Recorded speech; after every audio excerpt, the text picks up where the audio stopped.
नमस्कार, मैं राहुल कुमार और आप देख रहे हैं मेरा जिला। दिल्ली में हुई राबिया हत्याकांड को लेकर संभल से समाजवादी पार्टी के सांसद डॉक्टर शफीकुर रहमान बर्क ने पत्रकार वार्ता कर केस की न्यायिक जांच की मांग उठाई है।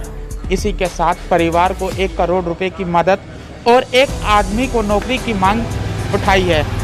इसी के साथ बैठक में रामपुर में पूर्व राज्यपाल अजीज कुरैशी के खिलाफ दर्ज हुए मुकदमे को लेकर कहा कि हम इस मुल्क के हैं और अपने हर दुख दर्द की बात कह सकते हैं। वहीं किसानों के महापंचायत में लगे नारों और उनके आंदोलन पर भी प्रतिक्रिया जाहिर की है। सांसद जी, आज आपने भी प्रेस कॉन्फ्रेंस रखी है, क्या है इसका उद्देश्य? भाई, उद्देश्य ये है कि हम हिंदुस्तान के अंदर रहते हैं, हमारा मुल्क है और हमें अपने मुल्क पर फख्र है और मुल्क के दुख दर्द में हर वक्त हम शरीक हैं। लेकिन जब से बीजेपी सरकार आई है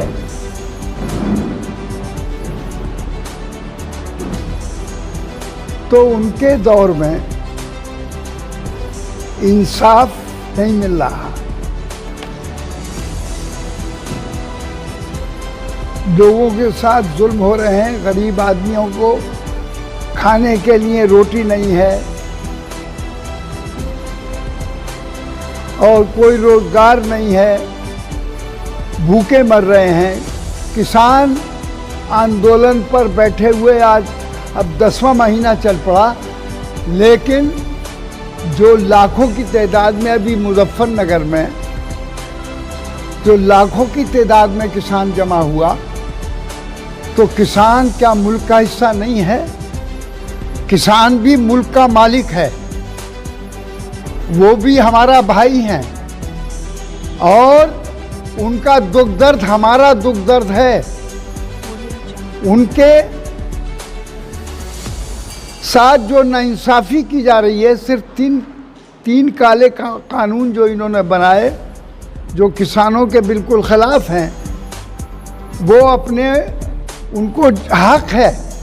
जब उनके हक में नहीं है वो कानून, तो उन्होंने कहा कि इसको बहरहाल ख़त्म कीजिए, इसको बदलिए इसको। लेकिन आज तक उस पर कोई हमदर्दी का एक लफ्ज़ भी उनके हक में नहीं कहा गया। ना इस बात हमारे साथ जुल्म हो रहा है, लेकिन मेरी समझ में आज तक ये नहीं आया कि तालिबान का तो लफ्ज़ मुँह से निकाल दो तो जुर्म है। लेकिन ये एक लड़की जो राबिया सैफी, एक लड़की है जो सिविल डिफेंस में काम करती थी और वो उसमें मुलाजिम थी, जिसका कि 26 अगस्त को बुरी तरह उसके बलात्कार किया, क्या क्या किया, उसको चाकुओं से गोद कर मारा गया। इस बेदर्दी से उसको मारा है। जवान लड़की जो सिविल डिफेंस में मुलाजिम थी, आज उसके साथ नाइंसाफ़ी हो रही है, कोई इंसाफ नहीं है। हम चाहते हैं कि इंसाफ मिले। अब इस तरीके से तुम मारे जाओगे, और ख़ास तौर से मुसलमानों को, तो मुसलमान कहाँ तक बर्दाश्त करेगा?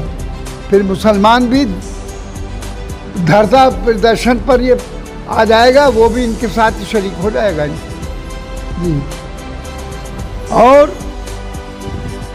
और हम चाहते हैं कि इसकी न्याय जांच हो, किसी रिटायर्ड जज के ज़रिए से इसकी जांच, मुंसिफाना जांच कराई जाए और उस जांच के बाद में जो असल मुलजिम है उनको फांसी लगाई जाए। जब तक नहीं, देखिए, जब तक मॉब लिंचिंग होता है, मॉब लिंचिंग में क्या है, कोई उसका एक आदमी को 150 आदमियों ने घेरा, हिंदू भाइयों ने, और घेर कर जो गुंडे आ जाते हैं और उनको पूछा गया मुसलमान है, मैं मुसलमान होना उसका जुर्म है।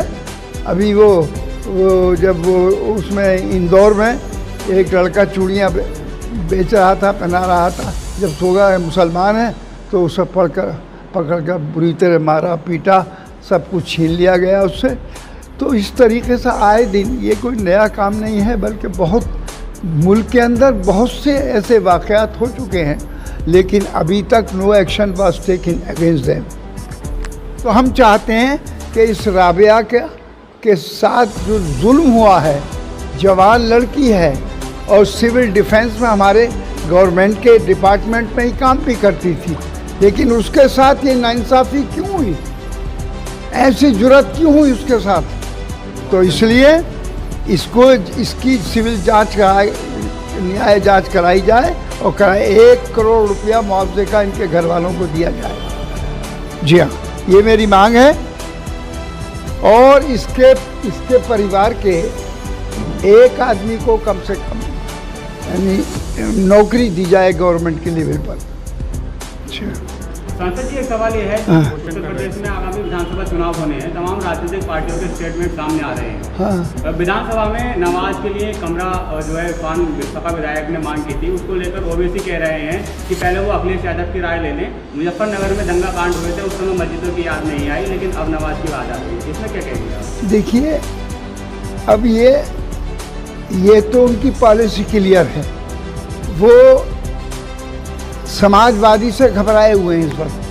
इस वक्त इलेक्शन हमारे सामने यूपी का इलेक्शन है और यूपी इनके हाथ में आ गई थी, लेकिन ये इतना इतराए कि इन्होंने बहरहाल वो जुल्म और ज़्यादतियाँ की कि जिससे कि बहरहाल सारी आज ये उसकी भी एक नज़ीर यही है, राबिया सैनी में दे रहा हूँ इस वक्त।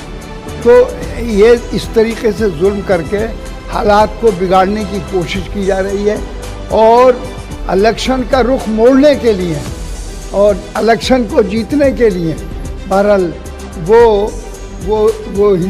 कम्युनल टेंशन पैदा करना चाहते हैं, हालात बिगाड़ना चाहते हैं, ताकि जो आज सारी पार्टियों के लोग टूट कर समाजवादी में आ रहे हैं, उन्हें ख़तरा महसूस हो रहा है कि हम जंग हार जाएंगे।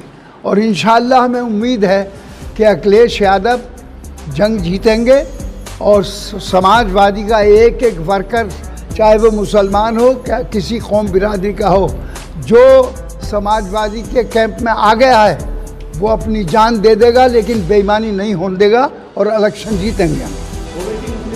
क्या समाजवादी पार्टी के लिए चुनौती है ओवैसी आने वाले? हमारे लिए वैसी चुनौती नहीं है। चुनौती देखिए, चुनौती इस वक्त कोई वो उनकी टक्कर ये नहीं है, अभी वो इस पोजीशन में नहीं है कि वो कटिंग करके कुछ नुकसान तो पहुंचा सकते हैं लेकिन जीत नहीं सकते। अजीज कुरैशी साहब के खिलाफ और अजीज़ कुरैशी पर देखिए, उन्होंने ज़रा सा जो भी कोई बात कह दी मुल्क के सिलसिले में, सही बात है कहीं जो कहीं, तो आज उन पर भी मुकदमा लिख दिया गया। मेरे पर तो लिखा ही है, समझ गए ना, लेकिन अजीज़ कुरैशी पर भी, भाई वो भी ज़िम्मेदार इंसान है, मुल्क के मुसलमान हैं ज़रूर, लेकिन वो गवर्नर रहे, उत्तर प्रदेश के भी गवर्नर रहे, तो क्या ऐसे ज़िम्मेदार आदमी अगर कोई तबसरा करेंगे और मुल्क के हालात पर रोशनी डालने का हमें हक़ हासिल है। हम पार्टी कोई भी हो, अब गवर्नमेंट इस वक्त बीजेपी के हाथ में है, तो बीजेपी के हाथ में गवर्नमेंट होना और बात है। हम मुल्क के मौजूद सब शहरी हैं, हर बात अपनी दुख दर्द की कह सकते हैं, हक बात कहना जुर्म नहीं है और हक बात हमेशा कही है और कही जाएगी। संभल से मेरा जिला के लिए राहुल कुमार।